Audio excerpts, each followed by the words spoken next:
Breaking news చూస్తున్నాం. ముద్రగడ పద్మనాభం అంత్యక్రియలను అధికారిక లాంఛనాలతో నిర్వహించాలని ఏపీ ప్రభుత్వం నిర్ణయించింది. ఈ విషయమై CM Chandrababu, deputy CM Pawan Kalyan ఫోన్లో సుదీర్ఘంగా చర్చించారు. కాపు ఉద్యమ నేత, మాజీ మంత్రి అయిన ముద్రగడ పద్మనాభం సమాజానికి చేసిన సేవలను గుర్తిస్తూ ఈ గౌరవాన్ని కల్పించాలని వారు భావించారు. ఈ మేరకు అంత్యక్రియలను ప్రభుత్వ అధికారిక లాంఛనాలతో నిర్వహించేందుకు ఏపీ ప్రభుత్వం తక్షణమే ఉత్తర్వులు జారీ చేసింది. దీంతో ముద్రగడ పద్మనాభం అంతిమ సంస్కారాలను అధికారిక గౌరవ మర్యాదలతో వైభవంగా నిర్వహించేందుకు అధికారులు అన్ని ఏర్పాట్లు పూర్తి చేస్తున్నారు.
బ్రేకింగ్ న్యూస్ చూస్తున్నాం.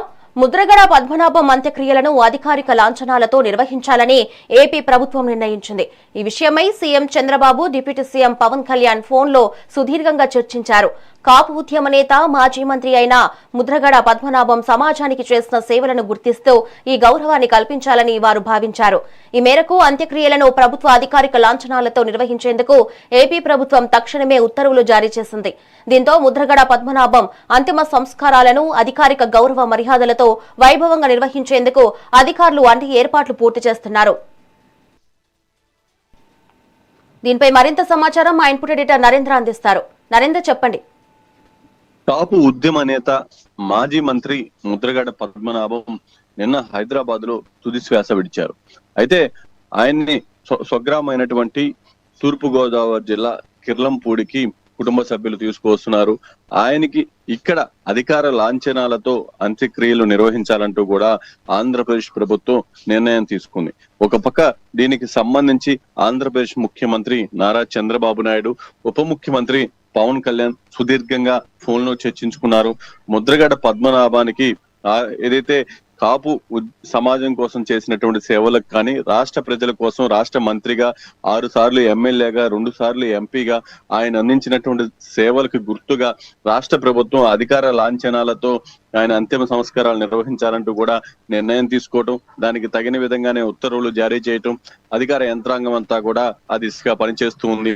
అయితే ముద్రగడ పద్మనాభానికి పార్టీలకు అతీతంగా పెద్ద ఎత్తున అభిమానులు ఉన్నారు. కాపు సమాజం కోసం 7 సార్లు దీక్షలు చేసినటువంటి చరిత్ర ముద్రగడ పద్మనాభానికి ఉంది.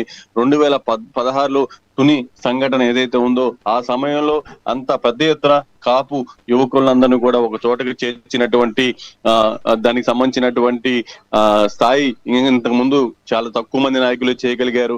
ఆ స్థాయిలో కాపులందరినీ కూడా ప్రభావితం చేయగలిగినటువంటి ముద్రగడ పద్మనాభం తర్వాత కొంతకాలం ఉద్యమానికి దూరంగా ఉండటం, తర్వాత వైఎస్ఆర్ కాంగ్రెస్ పార్టీలో చేరారు.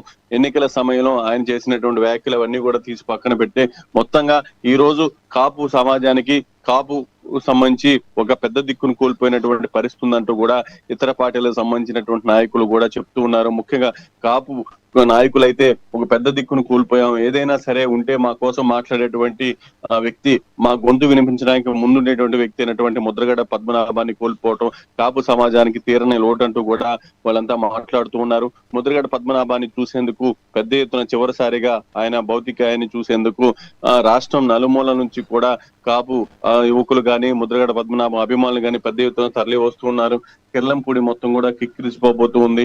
మొత్తంగా ఏదైతే ఈ రోజు జరిగేటువంటి ఆయన అంతిమ సంస్కారాలను రాష్ట్ర ప్రభుత్వం అధికారికంగా నిర్వహించబోతుంది.